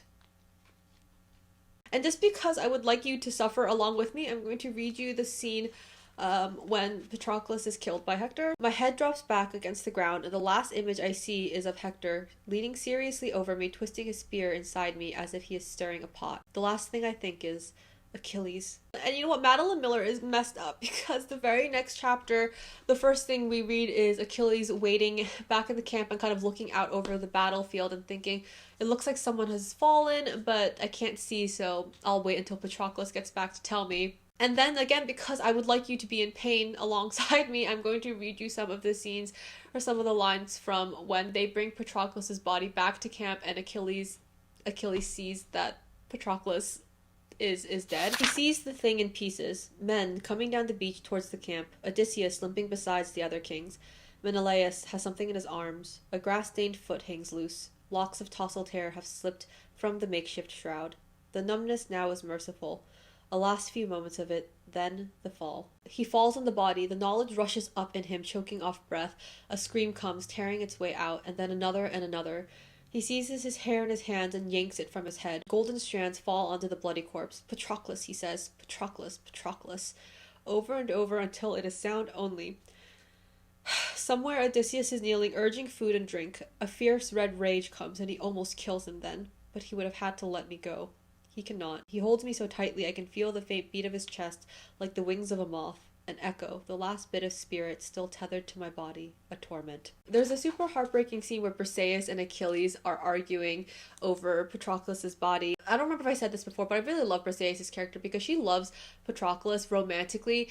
And she lets him know, like, I feel this way about you, and I understand that you love Achilles, and if you can't return the feelings for me, I would still want to be by your side, even if it's just as a sister. And she adored Patroclus a lot, and so they're arguing over his body. You care more for him in death than in life. Her voice is bitter with grief. How could you have let him go? You knew he could not fight. Achilles screams and shatters a serving bowl. Get out. Briseis does not flinch. Kill me. It will not bring him back. He was worth 10 of you. 10. And you sent him to his death. The sound that comes from him is hardly human. I tried to stop him. I told him not to leave the beach. You are the one who made him go. Briseis steps towards him. He fought to save you and your darling reputation because he could not bear to see you suffer. Achilles buries his face in his hands, but she does not relent. You have never deserved him. I do not know why he ever loved you. You only care for yourself. Achilles' gaze lifts to meet hers. She is afraid but does not draw back. I hope that Hector kills you. The breath rasps in his throat. Do you think I do not hope the same? He asks. At this point, this has just evolved into me reading passages that I like because I don't have any coherent thoughts to share. But I want to read you a bit of that conversation that I mentioned with Priam, because after Patroclus' death, Achilles does go the next day and avenge him by killing Hector. And he takes Hector's body and drags it behind his chariot and is honestly just dishonoring the body of Hector in a bunch of ways. And in this scene, Priam, the king of Troy, Hector's father, has in the middle of the night made his way through the country and snuck into the camp to beg Achilles to give him his son's body back so that he can properly bury it. I'm gonna jump around a little bit again, but I wanted to just give you a sense of what I was talking about when I say that you get such a clear vision of Priam's character through the way that he interacts with Achilles without Madeline Miller being really heavy-handed or explicit about it. In the deepest reaches of night, when even the wild dogs drowse and the owls are quiet, an old man comes to our tent. He is filthy, his clothing torn, his hair smeared with ashes and dirt. His robes are wet from swimming the river. Yet his eyes when he speaks are clear. I've come for my son, he says. The king of Troy moves across the room to kneel at Achilles' feet. Will you hear a father's prayer, mighty prince of Thea, best of the Greeks? We are enemies, yet you have never been known as cruel. I beg you to return my son's body for burial, so his soul does not wander lost. Achilles is staring into the cupped darkness of his hand. You show courage to come here alone, he says. How did you get into the camp? I was guided by the grace of the gods. Achilles looks up at him. How did you know I would not kill you? I did not know, says Priam. Priam's eyes find the other body, mine, lying on the bed. He hesitates a moment. That is your friend? Philtatos, Achilles says sharply. Most beloved, best of men, and slaughtered by your son. I am sorry for your loss, Priam says, and sorry that it was my son who took him from you. Yet I beg you to have mercy. In grief, men must help each other, though they are enemies. What if I will not? His words have gone stiff. Then you will not. There's a silence a moment. I could kill you still, Achilles says. I know, the king's voice is quiet, unafraid, but it is worth my life if there is a chance my— Woo! I know, the king's voice is quiet, unafraid, but it is worth my life if there is a chance my son's soul may be at rest. Right, in this interaction, you get so much about Priam. You get the fact that he has shown up in the middle of the night, dirty and wet and tired, and he's willing to kneel at the feet of the man who killed his son. He's willing to put aside his pride for the love of his family. You also get that he is brave. He has come here all alone. He is an old man who has absolutely no chance of fighting Achilles, let alone probably just a regular Greek soldier, and yet he is still here, and he has this direct and honest nature about him that I think probably appeals a lot to Achilles, because again, we've learned how Achilles is honest and direct. So when he says, how did you know I wasn't going to kill you? Priam's like, I had no idea. Or when Achilles says, well, what if I don't give him back? And Priam's like, then you don't give him back. It's such a powerful scene too, because while obviously I am so sympathetic about Patroclus and Achilles and his grief, you see on the other side that there are people who Achilles has killed, that Patroclus has killed, you know, who are just as beloved, who have people who would be willing to lay down their lives just to be able to get their bodies back. As hard a pill as it may be to swallow, Achilles does digest this, and he does return Hector's body to Priam. The rest of the story is awful as well, because although his heart is not really in it anymore, he goes back to fight, and Paris, guided by Apollo, is able to shoot Achilles with an arrow and kill him. A bunch of other things happen. Achilles' 12-year-old son, who is a bit of a cold-hearted tyrant murderer that he had with that girl on the island, Didamia, whatever her name was, that child shows up and fights in his father's stead, but he is just a bit of a monster, and he kills Briseis, which is horrific because I love Briseis, so that was awful. But yeah, he shows up, and although the kings and Agamemnon were planning to put up a memorial for Achilles and mark it as Achilles and Patroclus, the son is like, no, like, that's just a slave. Like, he was nowhere near as great as my father. I don't want his name on there. So they relent and they put up the memorial, and it only says Achilles. It doesn't have Patroclus' name on him. So in the afterlife, they're unable to find each other. And lo and behold, the person that actually ends up being the one to put Patroclus' name on the memorial is Achilles' mother, Thetis. Even though she in life despised Patroclus, she, I think, ends up seeing how good her son was, and I think has a bit of regret over the way that she acted and the way that she raised Achilles' son to be this very cruel person. So all that happens, and she puts Patroclus' name on Achilles' memorial stone, properly reuniting them. And the last line in this book, there's no world in which I read this line and not cry, but I'm gonna read it to you because it's so beautiful. Like I said, because they weren't memorialized together in the afterlife, they haven't been able to find each other. And this is a scene that happens after Thetis puts his name next to Achilles' name on the memorial. I have done it, she says. At first I do not understand, but then I see the tomb and the marks she has made on the stone. Achilles, it reads, and beside it, Patroclus. Go, she says. Go, she says. He waits for you. Oh boy. In the darkness, two shadows reaching... In the darkness, two shadows reaching through the hopeless, heavy dusk. Their hands meet, and light spills in a flood like 100 golden urns pouring out the sun. So yeah, that's stupid beautiful. And the way it's written, again... Oh my god, Madeline Miller is just so masterful, because she's not like, they embraced and he called my name and we were reunited once again. It's just this beautiful imagery of two hands reaching towards each other in the darkness and all this golden light spilling out around them, and you know that they are together. Woo, again. But the way it's written is just, yeah, it's incredibly beautiful, and this book is just so fucking good. God damn it, I have to leave for lunch in like a minute. I don't know if any of this was coherent, because again, I know I'm just like babbling, but long story short, Patroclus tries to fight and Achilles is dead, gets killed. Achilles is devastated. He takes revenge by killing Hector, and eventually Paris kills Achilles. They are separated in the afterlife because of Achilles' son refusing to memorialize the two of them together, and then Achilles' mother rights that wrong by putting Patroclus' name next to Achilles on his memorial stone, and in the afterlife they are able to find each other again. And that's once again such a beautiful callback to when Patroclus was, when he said, I would know him in death even at the end of the world, and the last scene is literally them at the end of the world in death finding each other again. Uh, it's fine. I'm fine. I'm gonna end the spoiler section because I don't know that I can do anything coherent from here on out. So I'll end the spoiler section. I think that this is a beautiful, beautiful book. I'm sure that my love for this book is somewhat biased by the fact that I grew up, even though it has 1,000 issues, I grew up really loving the Troy movie with Brad Pitt in it. Even though the most obvious glaring issue is that they made Patroclus Achilles' cousin. He's like his younger cousin instead of his lover, and that is a crime against humanity. That is a crime against the queers. Actually, that movie is just straight up homophobic. It's cowardice. It's cowardice. That was cowardice, and I won't forgive you for that. But I think because I had loved the movie as a kid and I just loved the general story of the Trojan War, I may have been biased a bit in terms of enjoying this book. And I don't know if someone who's going into it with no prior knowledge I don't know if they would enjoy it the same as I did, but I love this book. I think that Madeline's writing, her prose is creme de la creme. It is absolutely the best of the best. It is the perfect balance of being delicate and being powerful, of being descriptive and being restrained. The characterization of these mythological creatures and the humanization of them is so well done. It's just a great, great book, and I'm probably going to wait another like 5 years before I give this a reread so that I can be devastated all over again. But if you have not read this book, I absolutely implore you, I beg of you to read it. This is a surprise to no one, I'm sure, but this is easily a 5-star book for me. This is my 6-star, 7-star, 8-star book. So all in all, this was an absolutely smashed it out of the park reading vlog.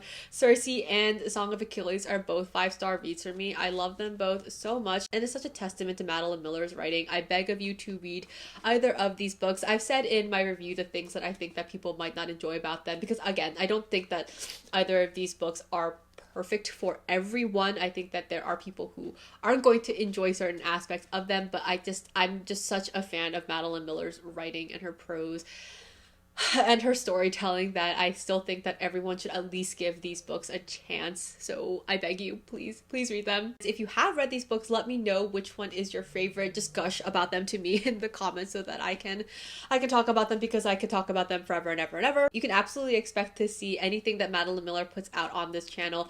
I'm definitely going to be reading the short story that she puts out, and I know she's been working on the retelling of Persephone for years now, and she's had issues with her health that have been delaying that. But if and when she does end up publishing that, I will be devouring it. Do you hear me? I will be absolutely inhaling that book. I hope this reading vlog was as fun for you as it was for me. I hope that you enjoyed my really ugly crying face. And if you haven't read these books, then definitely check them out, or let me know which one you think that you might want to read first, because you should read both, but let me know which one you're being drawn to more. And if you have already read these books, please let me know your thoughts in the comments. Let me know which one is your favorite, and yeah, we will discuss about them, because I could talk about these books forever and ever and ever. All right, I'm up against the clock, so I really have to go get dressed and get ready to go out and meet my friends. So thank you again for being here. Happy reading. I will see you in the next one. Bye. Actually, before I properly let you go, this is a bit of a tangent, but I just remembered that one of my favorite songs that I used to listen to on my first read of Song of Achilles was The Edge of Glory by Lady Gaga. I'm not a Lady Gaga fan, but if you read some of the lyrics for The Edge of Glory, they're just so perfect for Achilles and Patroclus and the trajectory of their lives and relationships. So I'll put some of them on the screen. But if anyone has a good cover version, because I would love something that's a bit more, I don't know, instrumental and swelling and emotional than the upbeat pop version of Lady Gaga. So if you have any cover versions that you like of that song, please let me know who they are by in the comments. Okay, now for real, goodbye, thank you. I'll see you in the next one. Bye.